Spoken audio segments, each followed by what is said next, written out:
Hello friends, welcome to Manju's life இன் கேரளா. இன்றைக்கி நம்ம சூப்பரான கேரளா புட்டு எப்படி பண்ணுறதுன்னு பார்க்கலாம். அதுக்கு தேவையான பொருட்கள்: புட்டு பொடி, தேங்காய் துருவல், தண்ணி, உப்பு. இந்த புட்டு பொடியை நாங்கள் வீட்டில் தான் செஞ்சோம், கடையிலலாம் வாங்கினது கிடையாது. அதை எப்படி பண்ணோன்னு நான் உங்களுக்கு அப்புறம் சொல்கிறேன். ஃபஸ்ட்டு எப்படி புட்டு பண்ணுறதுன்னு பார்க்கலாம். இதுக்கு நாங்கள் ஒரு புட்டு பாத்திரத்தில் தான் நாங்கள் புட்டு பண்ண போகிறோம். இதில் பாதி தண்ணி எடுத்து அது கொதிக்க வச்சுடுங்க ஸ்டவ் மேலே. அதே சமயம் கொஞ்சம் ஒரு கிளாஸில் தண்ணி எடுத்து அதில் ஒரு 3/4 ஸ்பூன் உப்பு போட்டு அதை கலக்கி அது கொஞ்சம் கொஞ்சமாக தெளித்து அந்த மாவில் பிசறி வச்சுக்கணும். கொஞ்சம் கொஞ்சமாக நிறைய தண்ணியை ஊற்றக்கூடாது. தண்ணியை ஊற்றினா அது குழஞ்சி போயிடும். இப்படி கொஞ்சம் கொஞ்சமாக எடுத்து அதை பிசறி ஓரளவுக்கு எல்லா இடத்துலையும் பிடிச்சிருச்சுன்னா இது ஓகேயான ஒரு கன்சிஸ்டன்சி தான். நீங்கள் சாஃப்ட்னஸாக எல்லாம் ஈவனாக வரணுன்னா மிக்சியில் ஒரு வைப் போட்டு எடுத்தாலே போதும். நான் இப்போ வைப் போடல. அதுக்கப்புறம் ஒரு 1/2 மூடி தேங்காவை துருவி வச்சுடுங்க.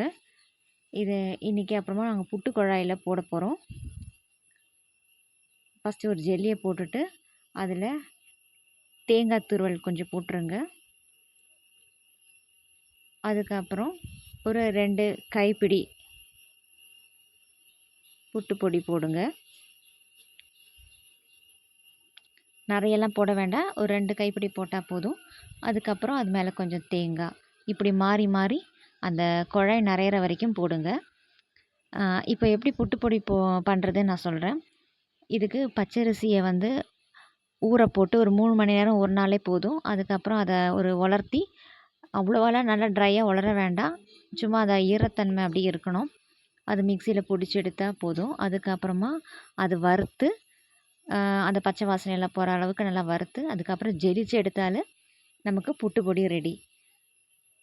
அந்த ஜெலிச்ச அந்த அந்த தறியை கூட திரும்பவும் நம்ம மிக்சியில் போட்டு எடுத்தால் நம்ம அதை யூஸ் பண்ணிக்கலாம் புட்டுக்காகவே. இப்போது இந்த குழாய் நிறைஞ்சிருச்சு. மேலே கொஞ்சம் துருவன தேங்காய் வச்சுட்டு மூடி போட்டு அதை மூடி வச்சுடுங்க. அதுக்குள்ளே அங்கே தண்ணி கொதிச்சிருக்கும், அது மேலே அதை வச்சுடுங்க.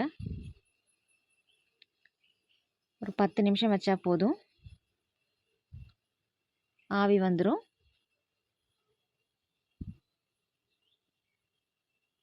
பத்து நிமிஷத்தில் ஆவி வந்துருச்சு.